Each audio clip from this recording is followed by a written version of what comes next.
I am Muhammad Izzah Basmaan. My meter number is 26764C. Hello, my name is Janice Cordini and metro number 262741. Hi, my name is Jian Wei and my metro number is 263638. Hi, my name is Lo Sing Yu and my metric number is 263060. Hi, and my name is Ng Ji Seng and my metric number is 263443. We are from Group 3. Our topic is ISO 14000. So now I want to talk about definition of ISO 14000. ISO 14000 is defined as a series of international environmental management standard guides and technical reports. The standard specified requirements for establishing an environmental management policy, determining environmental impacts of product and service, planning environmental objectives, implementing programs to meet objectives, and conducting corrective action and management review. History of ISO 14000. The first environmental management system standard BS 7750 was published in 1992 by the BSI Group. In 1996, the International Organization for Standardization (ISO) created the ISO 14000 family of standards. ISO 14001 underwent revision in 2004. The current revision of ISO 14001 was published in September 2015. Thank you. Now I will talk about the reason of ISO 14000. Several converging factors relating to the developing global marketplace lead to the development of the ISO 14000 series International Environmental Management Standards. As industrialization has spread to countries throughout the world, citizens and their governments have voiced their concerns about the effects of that industrialization on the environment. As a result of such concerns, the concept of sustainable development was developed. Its pursuit has been adopted as a goal by governments and business groups around the world.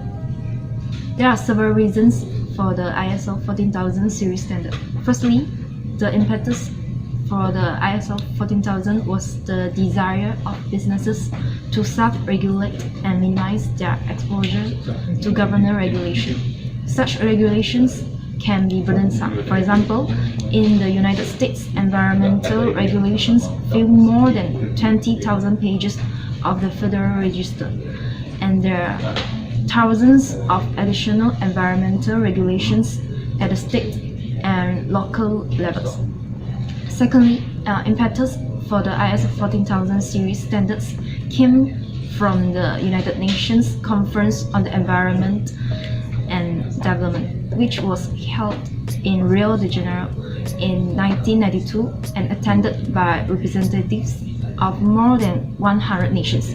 In response to documents issued by United Nations Conference on the Environment and Development, the international business community adopted a business charter for sustainable development. The document includes 16 proposals that set up basic elements for any environmental management system (EMS). Today, large and small companies deal with the laws and regulations of multiple countries and must comply with the requirements of various trade organizations. It is an essential part of doing business as we move into the 21st century. Thank you. Okay, I will explain about the country that involved in ISO and impact on developing world business. As in 2017, more than 300,000 certificates in ISO 14000 that's similar to 40001, which can be found in 171 countries. ISO 14000 has attracted interest from industry, international organizations, and governments around the globe.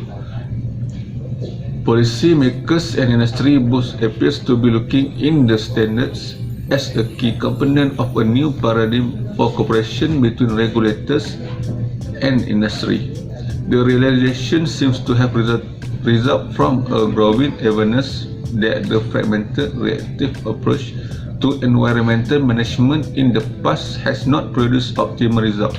Businesses are realizing the value of integrating the compliance procedures for each regulation into a broader system. Compliance problems can often be linked to a system problems such as inadequate training, lack of responsibility at the right level, and other related causes. An effective environmental management system eliminates this pitfall. The evolution of the environmental management system is being shaped by market force, ISO 9000, regulatory shift, public awareness, and cost implications for ISO certification. Now I want to talk about the benefit of ISO 14000. The first benefit is toward individual business. Many firms are hoping that in return for obtaining ISO 14000 certification, regulatory agencies such as the Environmental Protection Agency (EPA) will give them more favorable treatment. For example, businesses are hoping for less training, filling, or less monitoring, or even less civil sanction for violation of environmental laws.